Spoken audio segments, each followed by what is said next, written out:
हरता गणपती साऱ्या कलांचा अधिपती।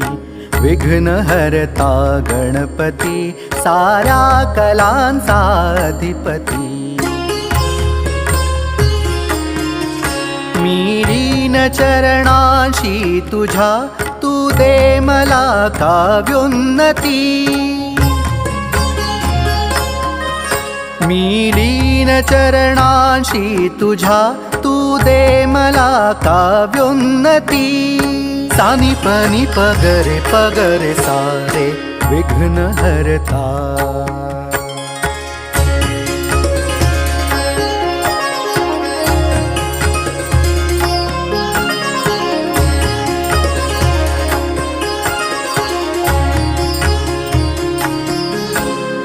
तू मनाच्या स्पंदनातून तू करा